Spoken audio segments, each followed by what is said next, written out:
ये जीप है दोस्तों। इसको इस तरीके से बनाया जाता है कि पीछे वाला हिस्सा गाड़ी का ज्यादा भारी रहता है, जिसके कारण पीछे वाले टायर को ज्यादा दबाव सहना पड़ता है। और ये है ड्राइवर। ये ड्राइवर इस जीप को हर दिन एक रास्ते से ले जाता है। उस रास्ते में एक पंचर की दुकान पड़ती है। वो पंचर की दुकान वाला बहुत ही सेल्फिश है। वो पैसा कमाने के चक्कर में वो रोड पे 2 कील रख देता है, जिसके कारण गाड़ी पंचर हो जाती है और फिर उसके यहाँ पंचर बनवाना पड़ता है। अब ये हर दिन का खेल बन गया है। या तो कभी आगे वाला टायर पंचर हो जाएगा या तो कभी पीछे वाला टायर पंचर हो जाएगा। अब ये हर दिन का खेल बन चुका है, तो अब ड्राइवर को और टायर्स को पता चल चुका है कि ये जो पंचर वाला है इसी ने कुछ लफड़ा किया है। हर दिन एक ही जगह कील रख देता है, जिसके कारण हमारी गाड़ी एक ही जगह पंचर होती है और हम इसके यहाँ पंचर बनवाते हैं। लेकिन उसके खिलाफ कोई सबूत ही नहीं है, तो कुछ बोल भी नहीं सकते। तो पीछे वाला टायर डिमांड करता है ड्राइवर से कि मेरे ऊपर बहुत ही प्रेशर है। आगे वाला टायर बहुत ही फ्लेक्सिबल है, जहाँ कील आती तो मुड़ जाता है, लेकिन मैं इतने फ्लेक्सिबल नहीं हूँ अभी, तो मुझे ज्यादा टेंशन चाहिए, मुझे ज्यादा प्रोटेक्शन चाहिए। तो ड्राइवर कहता हाँ सही बात है, पीछे वाला टायर ज्यादा पंचर होता है, उसमें ज्यादा दबाव है। तो ड्राइवर ने बोला ठीक है, तुम्हें स्पेशल प्रोटेक्शन दी जाएगी, हर दिन हवा चेक करी जाएगी तुम्हारी, हर दिन टायर को साफ करा जाएगा, इस तरीके से तुम्हें स्पेशल अटेंशन दी जाएगी आगे वाले टायर के मुताबिक। तो आगे वाला टायर बोलता है कि मैं भी तो पंचर होता हूँ, मुझे भी चोट लगती है, तो मेरा प्रोटेक्शन कहाँ गया। तो आपने जब नोटिस किया होगा, जो आगे वाले टायर्स हैं और जो पीछे वाले टायर्स हैं वो मरहम लगवाने की बात कर रहे हैं। जब चोट लग जाए तो हमें मरहम लगाओ। कोई ये डिमांड नहीं कर रहा है कि जहाँ पे गाड़ी पंचर होती है रोज, उससे पहले गाड़ी को रोक दिया जाए और गाड़ी से उतरकर वो दोनों कील को फेंक दिया जाए, क्योंकि वो 2 कील ही रीजन है जिसके कारण रोज गाड़ी पंचर होती है। ऐसा हमारे साथ भी हो रहा है दोस्तों। ये जो जीप है वो हिंदुस्तान है। जो आगे वाले टायर्स हैं वो मेल, जो पीछे वाले टायर्स हैं वो फीमेल। दोनों टायर्स को एक ही स्पीड में घूमना पड़ेगा गाड़ी को आगे बढ़ाने के लिए। और जो ड्राइवर है वो हमारी सरकार है। जैसा कि हमारे समाज ने इस जीप को डिजाइन किया है, जो पीछे वाले टायर्स हैं उन पर थोड़ा ज्यादा दबाव रहता है और आगे वाले टायर्स पे थोड़ा सा कम।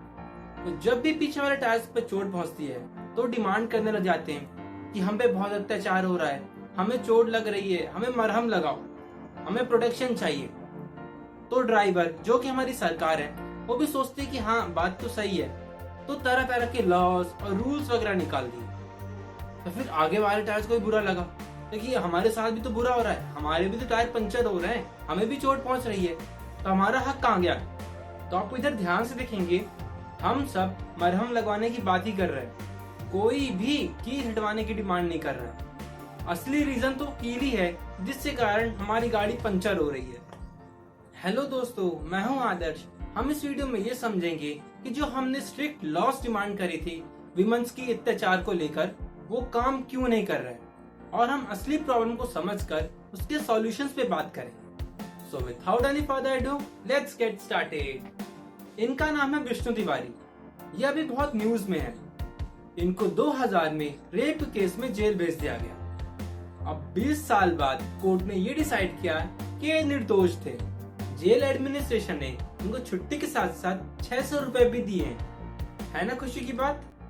चलो अब तो पता चल गया है कि ये तो निर्दोष है, लेकिन चलो माना जाए कि आपके पास एक बिजनेस है और ये आदमी आपके पास जॉब मांगने के लिए आए, तो क्या आप इनको जॉब देंगे?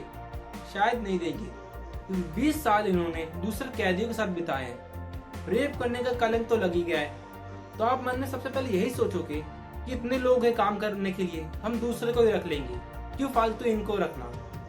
और ये हमारी दीदी हैं और ये जोमेटो भैया। इन दीदी ने एक वीडियो बनाई जिसमें बोला कि ये भैया ने उनकी नाक में मुक्का मारा है और चोट का निशान भी बताया। तो ये जो डिलीवरी एग्जीक्यूटिव है उन्होंने बोला कि जो हितिशा है उन्होंने ही बल्कि इन पे चप्पल मारा है। ये खाने के पैसे नहीं दे रही थी, जब मैंने खाने के पैसे मांगे तो जूते चप्पल बरसाने लगी। जो इनकी नाक में चोट आई है वो उनकी अंगूठी के कारण ही आई है। पंच मारने पर ऐसा निशान नहीं आता है। अब देखते हैं कौन सही है और कौन गलत। ये 2 केस हाल के ही हैं दोस्तों। दरअसल निर्भया केस कौन भूल सकता है। इतने दर्दनाक केस के बाद हम जनता को समझ में आ गया था कि महिला के ऊपर सच में बहुत अत्याचार हो रहा है। हम सबके ऊपर बहुत ही आक्रोश पैदा हुआ था। हमने सरकार से स्ट्रिक्ट लॉस की डिमांड करी, जो कि सरकार ने हमारी डिमांड को सुनी भी। 2 महीने के अंदर अंदर नए नए सख्त नियम बनाए। उन नियमों में यह था कि अगर लड़की ने रेप का केस दर्ज करवाया है तो लड़के पर तुरंत कार्रवाई होगी, उसकी गिरफ्तारी होगी। उसमें लड़के को प्रूफ करना पड़ेगा कि उसने रेप नहीं किया। कम से कम 7 साल की सजा तो मिलेगी। अगर क्राइम सीवियर होगा तो उसके हिसाब से सजा को बढ़ाया जाएगा। इन नियमों से हमें लगा कि शायद समाज में पॉजिटिव चेंजेस आ जाएंगे, महिलाओं को भी अब उनका हक मिल जाएगा। अब लोग रेप जैसा घटिया कदम उठाने से पहले डरेंगे।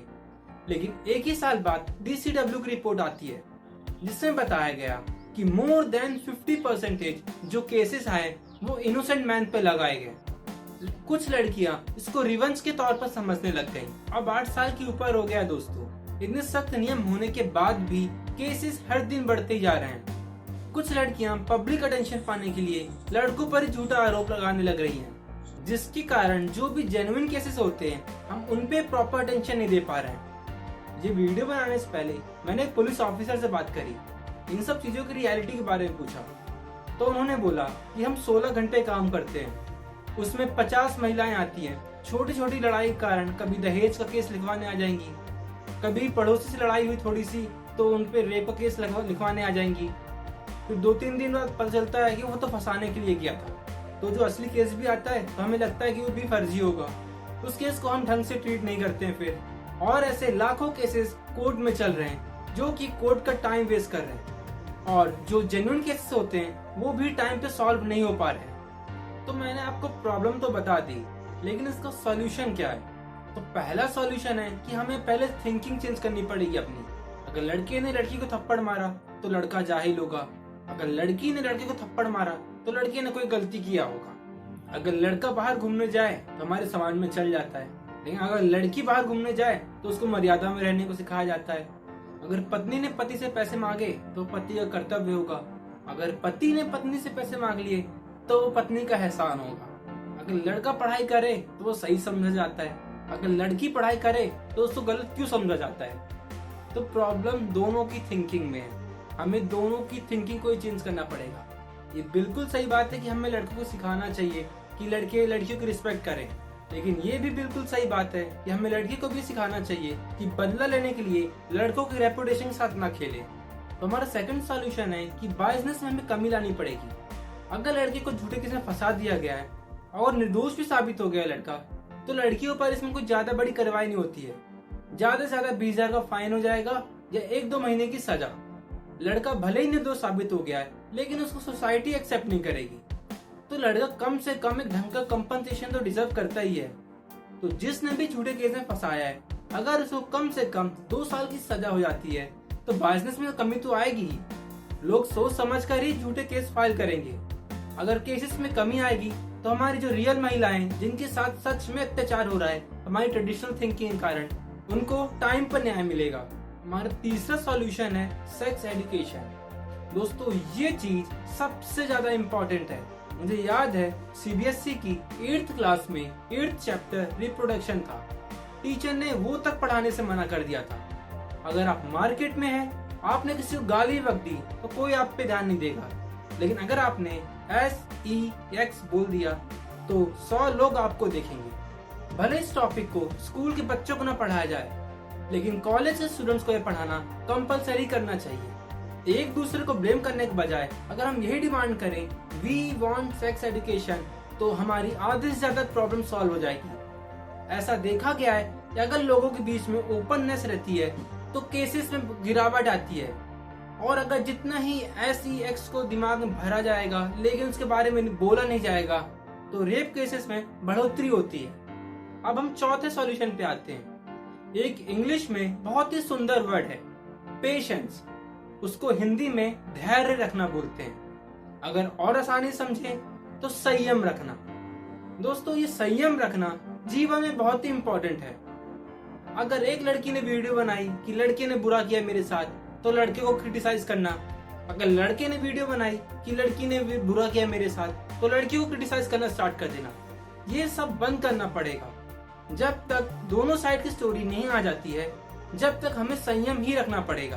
हमारे क्रिटिसिज्म से किसी इनोसेंट पर्सन की इमेज में धब्बा नहीं आना चाहिए। तो उम्मीद करता हूँ आपको मेरी वीडियो पसंद आई। तो अगर आपको ये वीडियो पसंद आई तो वीडियो को लाइक करिए, शेयर करिए और चैनल को सब्सक्राइब। तो चलिए मिलते हैं नेक्स्ट वीडियो में, तब तक के लिए जय हिंद, जय भारत।